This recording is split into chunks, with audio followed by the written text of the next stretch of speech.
Assalamualaikum warahmatullahi wabarakatuh. Kembali lagi bersama saya Bobo Boy. Hari ini kita akan membahas sesuatu yang lebih santai.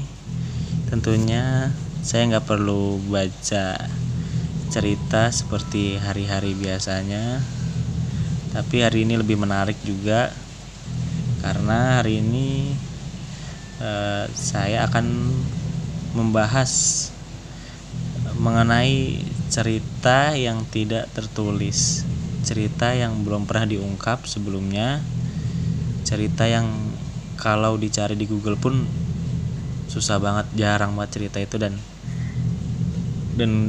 saya udah pernah nyari itu, ternyata emang nggak sedetail itu ceritanya. Jadi hari ini kita mau bahas tentang Lawang Sewu yang ada di Semarang, gedung Lawang Sewu yang ada di Semarang. Mungkin kalau orang-orang yang udah pernah main ke Semarang, ke tempat wisata Lawang Sewu, mungkin familiar dengan gedung ini ya. Sebelum kita bahas Lawang Sewu ini, saya mau bacain beberapa sejarah mengenai Lawang Sewu itu ya. Bagi teman-teman yang belum tahu apa itu Lawang Sewu gitu ya. Lawang Sewu itu kan itu tuh sebuah gedung yang gedung tua yang ada di Semarang.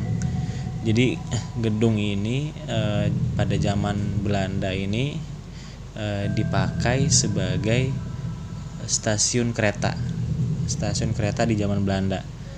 Nah, tapi pas era Jepang masuk ke Indonesia ini, Lawang Sewu pindah fungsi. Yang tadinya sebagai sebagai stasiun kereta api.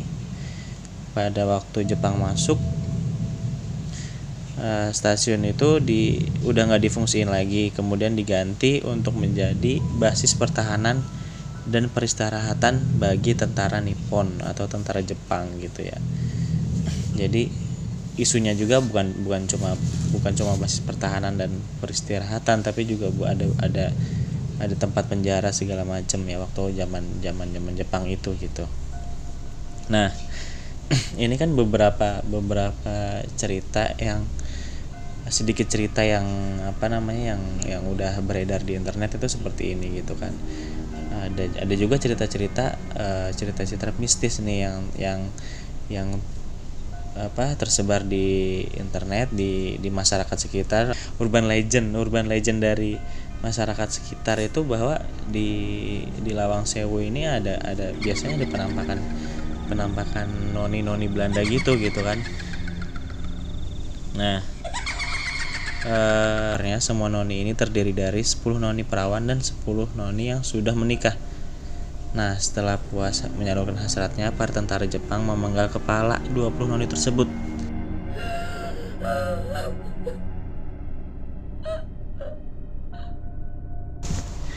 Uniknya malam ini kita kedatangan tamu yang mungkin akan berbagi cerita yang tidak tertulis, yang kita semua tuh bahkan nggak tahu gitu, karena kalau dicari di Google pun nggak ada cerita sedetail ini gitu kan.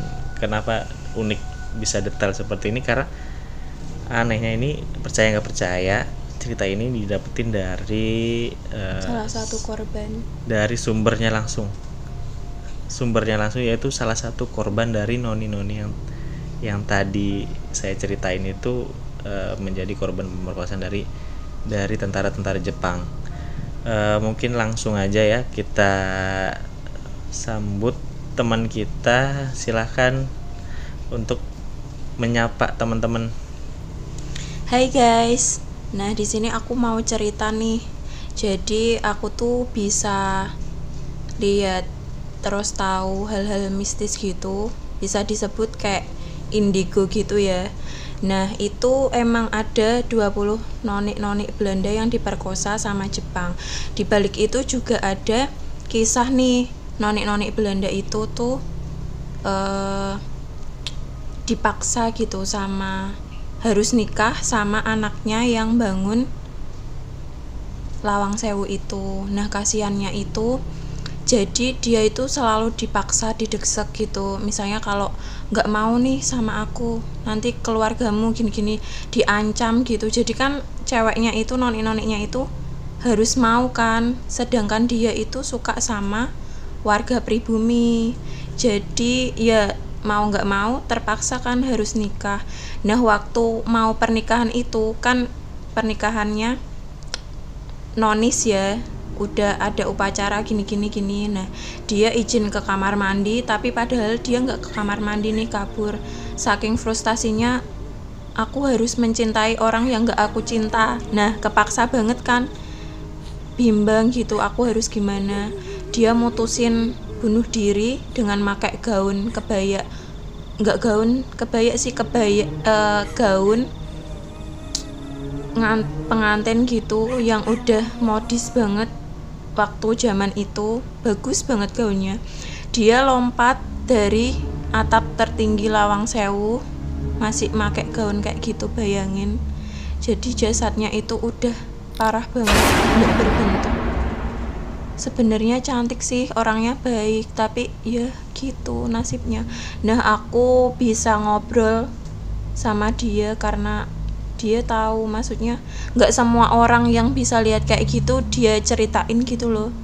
Jadi ya aku punya kesempatan buat tahu itu, akhirnya dia care sama aku, cerita semua gitu. Nah tragisnya, jadi kejadian itu keluarganya ditindas sama orang Belanda itu. Kasihan banget guys ceritanya. Oh gitu. Itu ceritanya waktu berarti sebelum Jepang masuk ke Indonesia dong? Udah, jadi kan Belanda itu kalah kan sama Nippon, Iya. Jepang itu. Nah itu yang nonik-nonik 20 itu. Nah dibalik itu gitu loh, jadi yang pihak Jepangnya nggak tahu kejadian itu. Tapi tahu waktu itu kan masih dihormati kan, soalnya yang punya atau yang bangun gedung Lawang Sewu, jadi terhormat gitulah bapaknya sama anaknya itu. Itu dia itu berarti sebagai salah satu keluarga dari pendiri Lawang Sewu itu. Makanya masih dihormati sama Jepang. Iya kan, apa tuh fulusnya ngalir terus juga kan, tempatnya dipakai sama Jepang gitu. Oke. Itu gimana sih ceritanya, kok bisa si korban ini si Noni ini bisa cerita sama kamu gitu? Nggak tahu ya. Waktu datang ke Lawang Sewu gimana atau?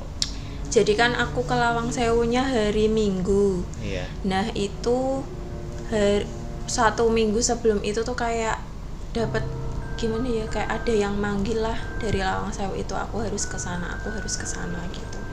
Posisi masih kecil banget ya, itu kelas 4 SD kayaknya. Nah udah ke sana, aku udah disambut, masuk gerbang udah disambut sama noni itu.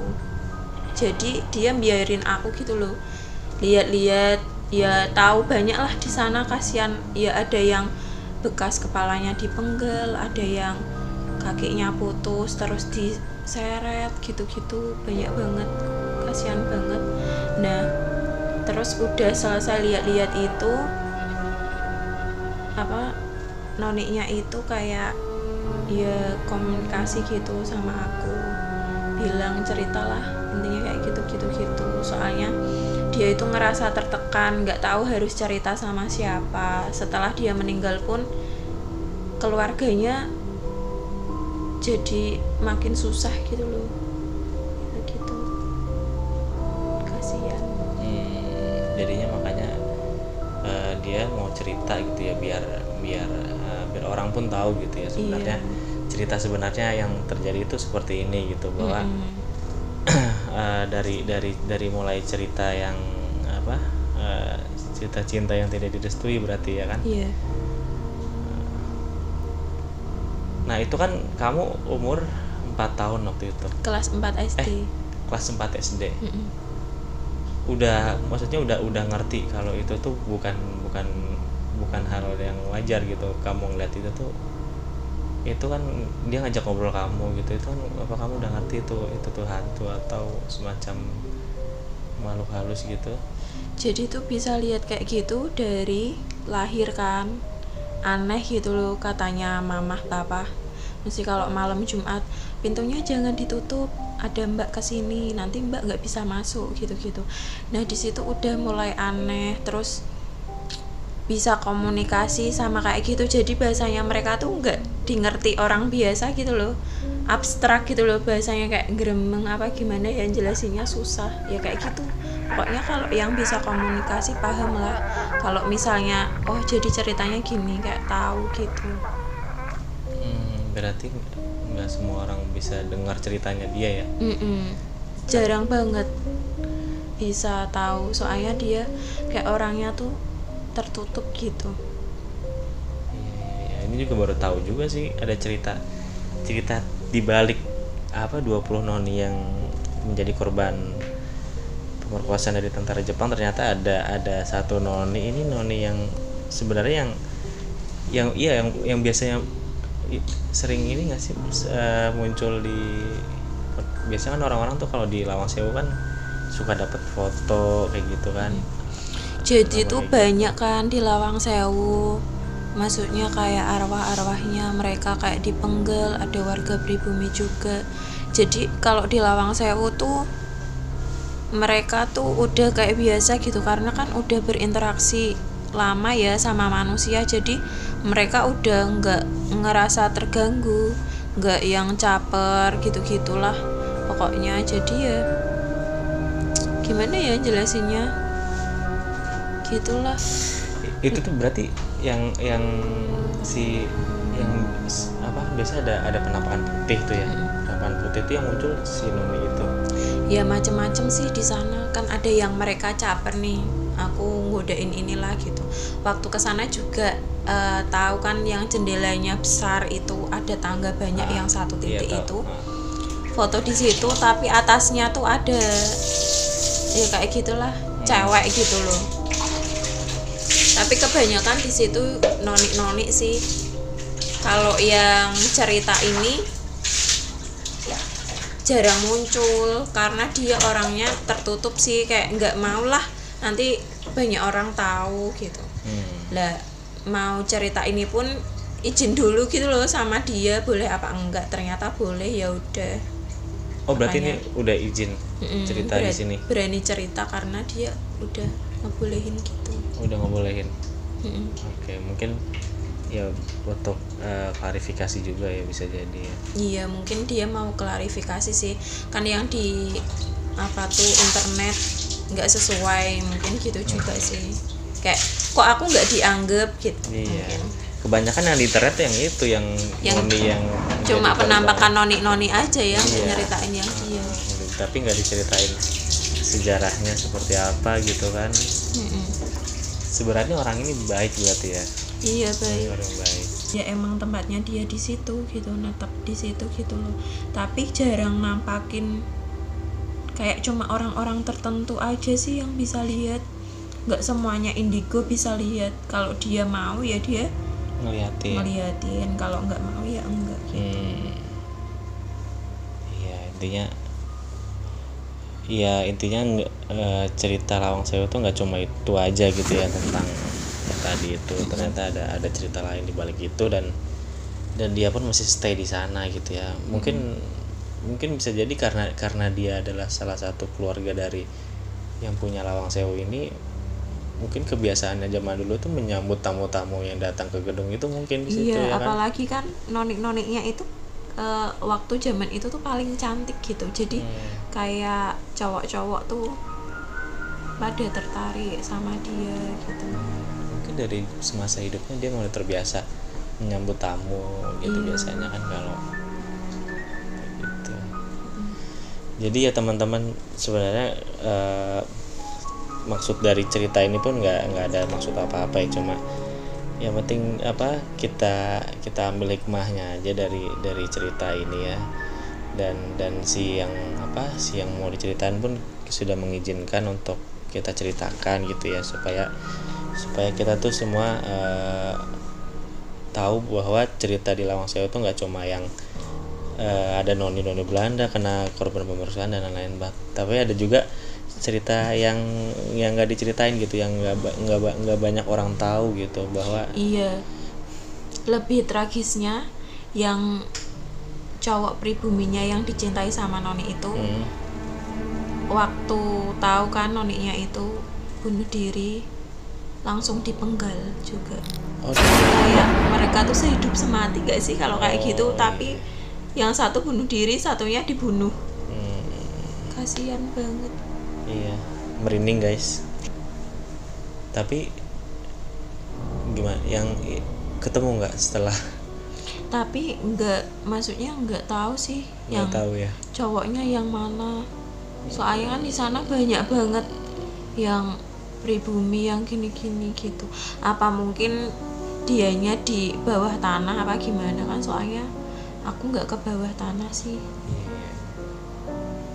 Gitu. Ya teman-teman, mungkin sekian cerita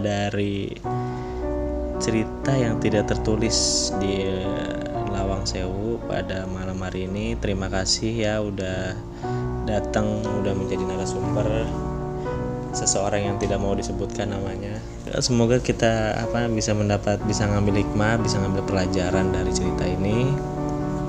Dan untuk teman-teman, bagi pendengar setia ya, jangan lupa like, komen, dan subscribe. Kalau suka dengan video ini juga jangan lupa share ya, supaya video ini bisa dapat terus berkembang dan memberikan cerita-cerita yang lebih menarik, cerita-cerita yang lebih unik, yang tidak tertulis banyak di manapun. Saya Bobo izin pamit undur diri. Sampai bertemu lagi di episode cerita tengah malam selanjutnya.